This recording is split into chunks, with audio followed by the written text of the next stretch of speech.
Hello everyone. जो continuous lecture चल रहे हैं हमारे स्टीरियो केमिस्ट्री के, उन्हीं को आगे प्रोसेस कर रहे हैं हम अभी। सबसे पहले हमने बात की थी 3D रिप्रेजेंटेशन की। 4 तरीके से रिप्रेजेंटेशन दिखा सकते हैं हम लोग मॉलिक्यूल्स का। वेजडेस रिप्रेजेंटेशन की बात की हमने, फिशर प्रोजेक्शन की बात की, उनके इंटर कन्वर्जन की बात की कि भाई अगर हमें वेजडेस दे रखा है, चाहे एक कार्बन सेंटर का है, 2 कार्बन सेंटर का है, 3 का है, तो उनको कैसे कन्वर्ट करें फिशर में। ठीक है, फिशर 2D प्रोजेक्शन है। उसके बाद हमने एक ब्रीफ दिया था सोर्स प्रोजेक्शन का और न्यूमन प्रोजेक्शन का। ठीक है, आज हम सोर्स प्रोजेक्शन के बारे में बात करेंगे और उसके इंटर कन्वर्जन के बारे में बात करेंगे कि सोर्स को अगर हमें फिशर में कन्वर्ट करना है तो कैसे करेंगे, अगर फिशर दे रखा है उसको सोर्स में कन्वर्ट करना है तो कैसे करेंगे। इन सब चीज़ों की बात करेंगे। ठीक है, आगे बढ़ते हैं, शुरू करते हैं सोर्स प्रोजेक्शन।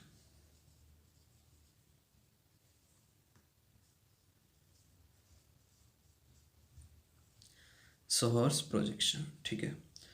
मैंने तुम्हें उस दिन इसकी 2 फॉर्म दिखाई थी। कौन कौन सी? एक एक्लिप्स्ड फॉर्म, एक स्टैगर्ड फॉर्म। देख लेते हैं एक बार बनाते कैसे हैं। एक लाइन हमने ड्रॉ की इस तरीके से और इस तरीके से ग्रुपिंग दिखा दी। ठीक है, या फिर बोल सकते हैं बहुत बिल्कुल बेसिक लैंग्वेज में अगर हम बोलना चाहें तो एक बाय और दूसरा भी सेम बाय। ठीक है, अब देखो यहाँ पे कोई भी ग्रुप जुड़ा हो सकता है।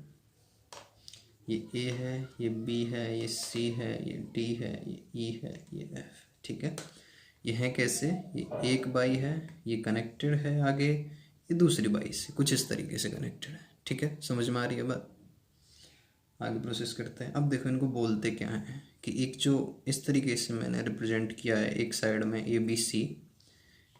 ठीक है, ए बी सी रिप्रेजेंट किया, इसको बोलते क्या है? ये है हमारी लेफ्ट आर्म। तो बेसिक बेसिक सी बातें हैं। ये राइट आर्म, ठीक है, और ये है लेग। सिर्फ बोलने का तरीका है और बाकी इनका कोई यूटिलाइजेशन ज़्यादा है नहीं। हमें समझना है कि प्रोसेस कैसे करना है। सोर्स प्रोजेक्शन दे रखा है, इसको कन्वर्ट कैसे करना है, क्वेश्चन से डील कैसे करना है, पर बेसिक्स अपने को आने चाहिए थोड़े से। ठीक है, इसलिए हम देख रहे हैं इन सब चीज़ों को। चलो अब एक एग्जाम्पल लेके देखते हैं कि उस दिन जैसे मैं बता रहा था। अब जैसे A B C D E F है, तो एक प्रॉपर एग्जाम्पल लेके देखते हैं अभी। ओ एच ले लिया, एच ले लिया, यहाँ पे सी एच थ्री है, सॉरी, एच है, ओ एच है, सी एच थ्री है। यहाँ से मैंने क्या बोला था इस फॉर्म को? ये कैसी फॉर्म है? एक्लिप्स्ड फॉर्म। ठीक है, एक्लिप्स्ड फॉर्म। कैसे एक्लिप्स्ड फॉर्म है मैंने देखना बताया था तुम्हें इसको, कैसे है ये एक्लिप्स्ड फॉर्म।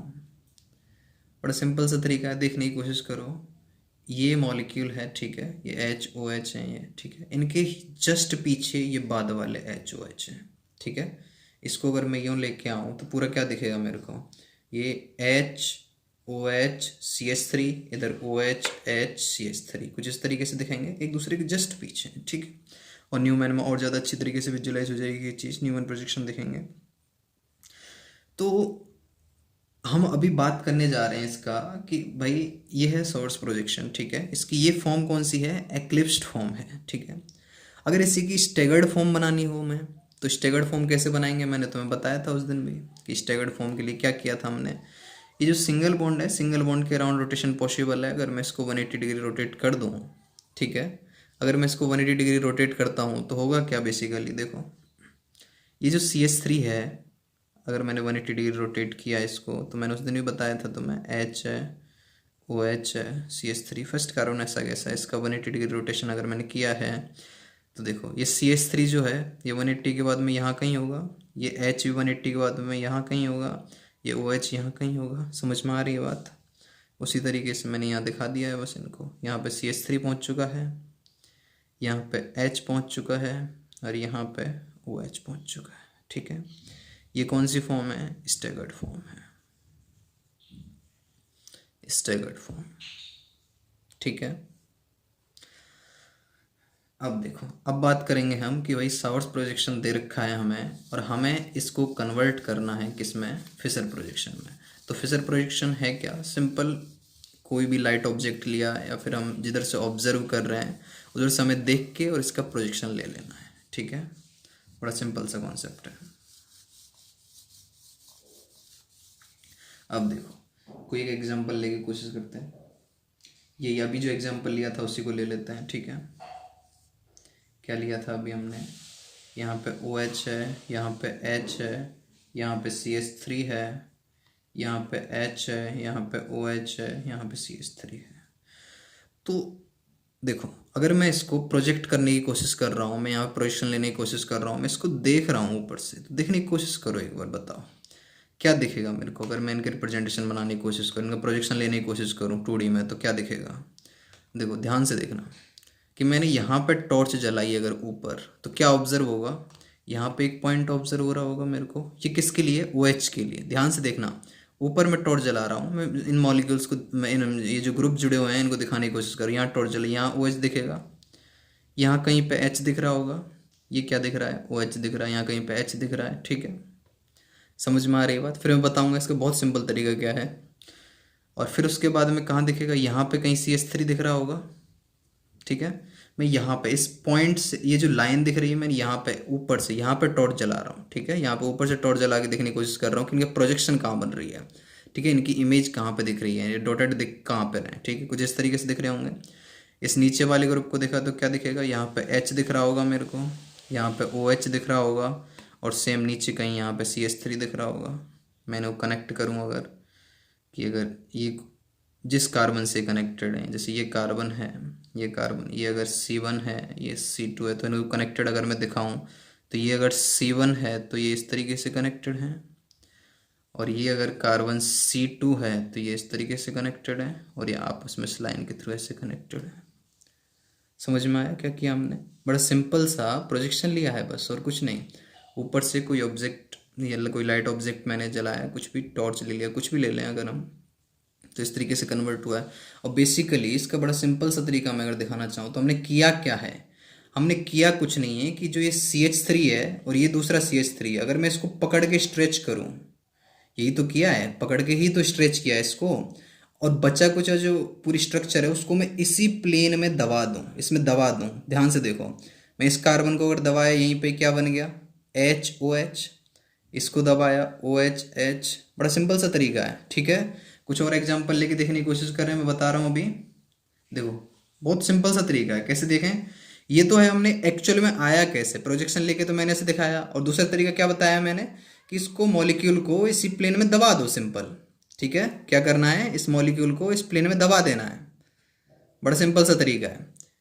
इस CH3 को पकड़ा इधर, और होने एक कंडीशन याद रखना हमेशा कि जब कभी भी हम फिशर ड्रॉ कर रहे हैं तो उसके लिए क्या जरूरी है, टू ड्रॉ फिशर, हमेशा ये चीज याद रखना, to draw Fischer sawhorse projection should be in eclipsed form, ठीक है। ये कंडीशन याद रखना। अगर एक्लिप्स में नहीं है तो क्या करना है, एक्लिप्स बनाना है पहले, ठीक है। पहले उसको, अगर स्टेगर्ड फॉर्म दे रखी है तो वही रोटेशन दिखा के 180 दिखा रोटेट करा के पहले उसको एक्लिप्स फॉर्म में बनाना है, ये एक्लिप्स फॉर्म है। फिर उसके बाद में इसको कन्वर्ट करना है किसमें, फिशर में, प्रोजेक्शन लेके कुछ इस तरीके से कन्वर्ट करना है, ठीक है।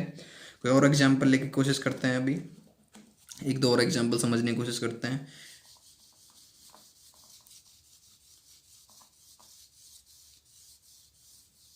ठीक है, देखो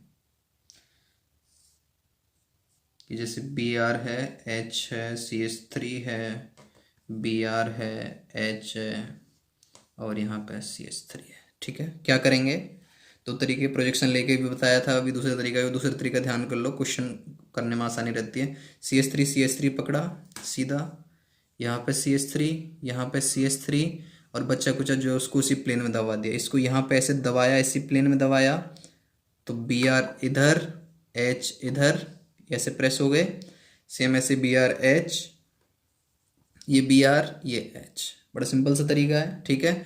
और प्रोजेक्शन लेके बताना है कैसे, वो मैंने बता ही दिया है तुम्हें, ठीक है। अभी आगे बढ़ते हैं। अब देखो, अब हमने यहाँ क्या देखा है कि भाई सोहर से फिसर में कैसे कन्वर्ट करें, ठीक है। सोहर से फिसर में कैसे कन्वर्ट करें, अगर हमें कन्वर्जन ऐसे करना हो कि भाई फिसर से सोहर्स में कैसे कन्वर्ट करें, और अगर हमें कन्वर्ट करना है कि भाई फिसर से सोहर्स में कैसे कन्वर्ट करें, ठीक है, तो क्या करना है।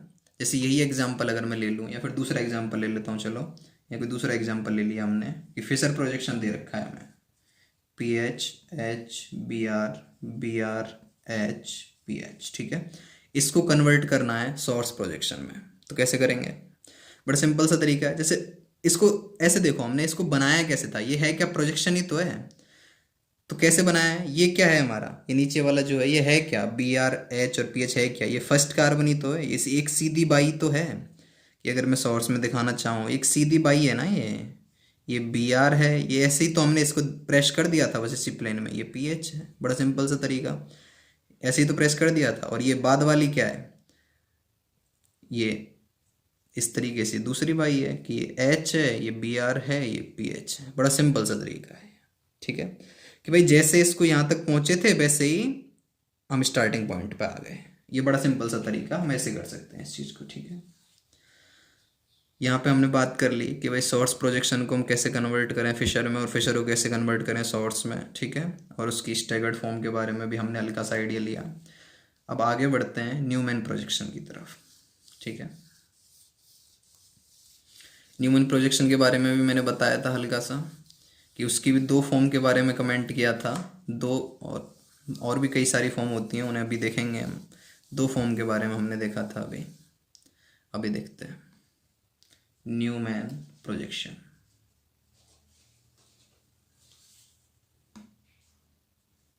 न्यूमैन प्रोजेक्शन, ठीक है। अब देखो, जैसे सोर्स प्रोजेक्शन को दिखाने के लिए हमें कम से कम दो कार्बन सेंटर चाहिए थे, दो कार्बन चाहिए थे बेसिकली, इस तरीके से कह सकते हैं। वेजडेस दिखाने के लिए सिर्फ एक सफिशिएंट है, ठीक है, एक कार्बन सेंटर। और उसी तरीके से फिशर दिखाने के लिए एक कार्बन सेंटर सफिशिएंट है। उसी तरीके से न्यूमैन प्रोजेक्शन दिखाने के लिए कम से कम दो कार्बन एटम होने चाहिए, दो कार्बन सेंटर होने चाहिए बेसिकली, ठीक है। अब देखो, देखते हैं, कम से कम दो। अब मैं एक एग्जांपल ले लेता हूँ, मान लिया एन ब्यूटेन में कोई एग्जांपल ले रहा हूँ, इससे दिखाएंगे हम न्यूमैन प्रोजेक्शन। ब्यूटेन होगा क्या, CH3 CH2 CH2 CH3, ठीक है। मैं कहना चाह रहा हूँ कि मैं इसका रोटेशन दिखाना चाह रहा हूँ, इस सिंगल बॉन्ड के अराउंड में दिखा रहा हूँ, ठीक है। मतलब मैं C2 और C3 कार्बन के बीच में दिखाने की कोशिश कर रहा हूँ, ठीक है। बड़ा सिंपल सा तरीका है, देखो एक बार।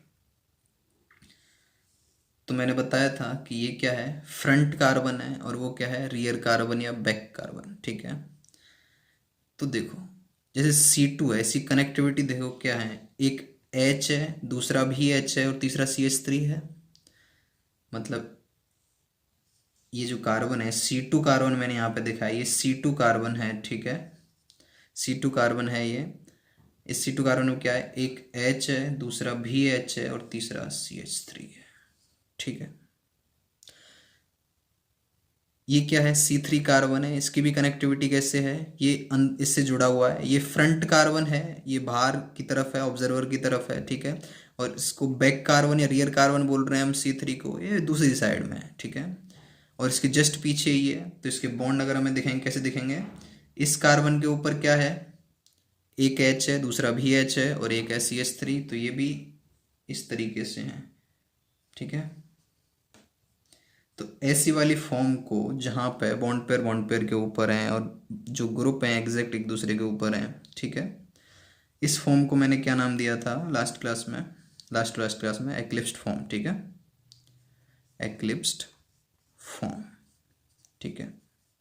ये जो बाद वाला कार्बन है जो हमें दिख नहीं रहा है, जो बैक कार्बन है, जो रियर कार्बन है, जो यहाँ कहीं होगा, ठीक है, जिससे कनेक्टिविटी है, जो हमें नहीं दिख रहा है, दूसरी साइड में है, ठीक है, वो कौन सा है, C3 कार्बन या फिर बैक कार्बन जिसे हम बोलते हैं, ठीक है। और ये क्या है, फ्रंट कार्बन, बैक या फिर रियर कार्बन भी अपन उसको बोलते हैं। ये है फ्रंट कार्बन, ठीक है। ये है एक्लिप्स्ड फॉर्म। अगर मैं क्या करूं कि इसका 60 डिग्री रोटेशन दिखाऊं, 60 डिग्री रोटेशन दिखाने की कोशिश करूं, तो क्या होगा? पहला कार्बन जैसा था वैसा का वैसा ही, ठीक है। सारे एटम सेम के सेम, HHCH3, कोई चेंज नहीं। 60 डिग्री रोटेट हुआ है, तो रोटेट हुआ कौन है? ये जो सिंगल बॉन्ड है ये हुआ है, ठीक है। इनमें आपस में रोटेशन हुआ है, तो ये 60 डिग्री रोटेट हुआ, तो इसकी जो अटैच्ड एटम है वही चेंज हुए हैं। तो ये वाला जो H है ये 60 डिग्री रोटेट होकर कहाँ आएगा? यहाँ कहीं आएगा। ये वाला CH3 यहाँ जाएगा, ये वाला H यहाँ आएगा, क्योंकि इनके बीच में पूरा एंगल क्या है? 120 120 120 एंगल है, तो उसके हाफ पे कहीं जा रहा होगा। तो ये कहाँ आ चुका है? यहाँ पे आ चुका है। ये CH3 कहाँ जा चुका है? ये यहाँ जा चुका होगा, ठीक है। ये H कहाँ आ गया है? यहाँ आ गया है, इस तरीके से, ठीक है। तो इस फॉर्म को बोलते हैं हम स्क्यू या फिर गॉच फॉर्म, ठीक है। स्क्यू या फिर गॉच फॉर्म 60 डिग्री रोटेशन के बाद में, ठीक है। हमने 60 डिग्री रोटेट किया इसको, तो स्क्यू या गॉच फॉर्म। अब अगर मैं और फर्दर 60 डिग्री और रोटेट करूँ इसको, फर्दर 60 डिग्री रोटेट क्यों करूँ? मैं जिस डायरेक्शन में कर रहा था, क्लॉकवाइज डायरेक्शन में कर रहा था मैं इसे रोटेट, और फर्दर 60 डिग्री क्लॉकवाइज डायरेक्शन में ही रोटेट करता चलूँ, तो क्या होगा? देखो, अब ये CH3 कहाँ आ जाएगा? ये यहाँ कहीं, ये यहाँ इसके पीछे आ जाएगा, ये इसके पीछे आ जाएगा, ये इसके पीछे आ जाएगा, ठीक है, कुछ इस तरीके से। और पहला जो कार्बन है उसके तो हम कुछ चेंज कर नहीं रहे हैं, ये H है, ये H है, ये CH3 है, ठीक है। और कौन सा? ये CH3 इसके पीछे, मतलब CH3 यहाँ कहीं आ चुका है अभी। दूसरा ये H यहाँ कहीं आ चुका है, ये H यहाँ कहीं आ चुका है, ठीक है। तो इस फॉर्म को हम क्या बोलते हैं? जहाँ पे देखो हल्की हल्की सी एक्लिप्स्ड फॉर्म जैसी लग रही है ना ये, लेकिन एग्जैक्ट नहीं है, तो इस फॉर्म को हम बोलते भी हैं पार्शियली एक्लिप्स्ड फॉर्म, ठीक है। Partially eclipsed form,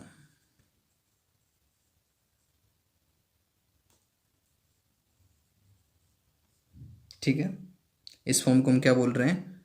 partially eclipsed form. अब अगर मैं फर्दर इसको रोटेट करूं, और 60 डिग्री फर्दर रोटेट अगर इसको किया जाए, तो क्या होगा? 60 डिग्री फर्दर रोटेशन हम कर रहे हैं इसका, तो क्या होगा? अब ये CH3 कहाँ आएगा? यहाँ पे कहीं आएगा। ये H यहाँ पे मिड में आएगा, ये H कहाँ पे आएगा? यहाँ पे मिड में आएगा कहीं पे। और पहला कार्बन जैसे था वैसे के वैसा ही है, ठीक है। क्या है?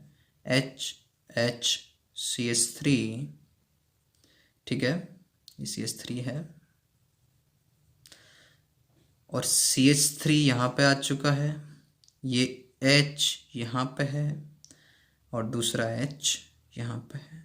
क्या दिख रहा है? यहाँ पे जो बल्कि ग्रुप है उसके जस्ट अपोजिट में दूसरा बल्कि ग्रुप, और सारा बॉन्ड पेयर जितना भी रिपल्सन है वो मिनिमाइज है, lone pair bond pair repulsion minimise है, और जो ग्रुप्स की वजह से जो बाउंड्री वाल रिपल्सन है वो भी मिनिमाइज है। तो ऐसी फॉर्म को बोलते हैं हम एंटी या स्टैगर्ड फॉर्म। ये जो फॉर्म हमने बनाई है इसको बोलते हैं हम एंटी या स्टैगर्ड फॉर्म, ठीक है। अब इसको और 60 डिग्री रोटेट करेंगे तो वापस वही रिपीट होने शुरू हो जाएंगे। आगे 60 डिग्री रोटेट करने के बाद क्या बनेगा? पार्शियली एक्लिप्स्ड बनेगा, और फिर क्या बनेगा? वापस वही गॉच फॉर्म पे आएंगे हम, और फिर वापस से वही फुली एक्लिप्स्ड पे पहुंच जाएंगे। इस तरीके से इसका रोटेशन होता रहता है। और ये है पूरा न्यूमैन प्रोजेक्शन का खेल, जिसमें हमने बात करी पहले 60 डिग्री रोटेट किया तो कौन सी फॉर्म मिली अपने, कौन सी फॉर्म ऑब्टेन हुई? स्क्यू और गॉच फॉर्म ऑब्टेन हुई। फिर उसके बाद में और फर्दर 60 डिग्री क्लॉकवाइज जिस डायरेक्शन में रोटेट कर रहे थे उसी डायरेक्शन में रोटेट किया तो क्या मिली अपने को? पार्शियली एक्लिप्स्ड फॉर्म मिली। फिर उसके बाद में हमने और फर्दर रोटेट किया 60 डिग्री क्लॉकवाइज डायरेक्शन में, क्या मिली हमें? एंटी और स्टैगर्ड फॉर्म मिली, ठीक है। इस तरीके से तो यह है न्यूमैन प्रोजेक्शन। आने वाली क्लास में बात करेंगे न्यूमैन प्रोजेक्शन को अगर हमें कन्वर्ट करना हो सॉर्स में और फिशर में, और या फिर इनके आपस में सब इंटरचेंज करने हो तो कैसे करेंगे, ठीक है। Thank you.